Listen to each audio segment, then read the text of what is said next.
প্রিয় দর্শক মন্ডলী, আসসালামু আলাইকুম। আশা করি আপনারা সবাই ভালো আছেন। বর্ষাকাল, বুঝতেই পারতেছেন, বর্ষাকালে তো মাছ মারার জন্য সবাই খুব আগ্রহ প্রকাশ করে মাছ মারতো। এখন যাই হোক, আমি এই যে হাতে একটা যন্ত্র, মাছ মারার একটা যন্ত্র দিয়ে আপনার সামনে উপস্থিত হলাম। এই যন্ত্র সম্পর্কে আমি আমার এই ছোট্ট ভাইটিকে জিজ্ঞাসা করবো, আসলে এইটা দিয়ে কিভাবে মাছ ঢুকে, কিভাবে মাছ ধরা পড়ে, সিস্টেমটা কি, এই জিনিসটার নাম কি, এটা আমার বোঝায় একটু বলো তো। এই জিনিসটার নাম হলো উপা, খাটা উপা। এই জিনিসটার নাম কাটা উপা। আমরা ঢুকবো, কিন্তু এটা মাছ বানিয়ে এইটাও আইলের মধ্যে রাখুন লাগে। মাছ বাইরে এখানে আর কি থাকবে ওই জায়গাতে? কোনো কিছু থাকবে না। না, পানি দেওয়া লাগে না। তো কিভাবে যে মাছটা ঢুকবে? এই ফাঁকে দিই।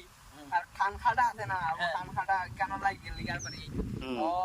মানে এটার ভিতরে যে মাছটা ঢুকবে ওই মাছটাই আটকে যাবে। আর ঘুরে ঘুরাইতে পারবে না। আর তো সে ব্যাক করতে পারবে না। এইভাবে এটা দিয়ে মাছ মারে। চমৎকার একটা জিনিস। যাক, তোমাকে অনেক অনেক ধন্যবাদ। তুমি মাছ পাওনি? হ্যাঁ, মাছ পাও? প্রচুর মাছ আমার একবারে বড়ি থাকে, যদি কেউ চুরিয়া টুরিয়া না নেয় বড়ি থাকে। রাত তো চুরিয়া নেই। আমিও প্রচুর মাছ পাইছি তো।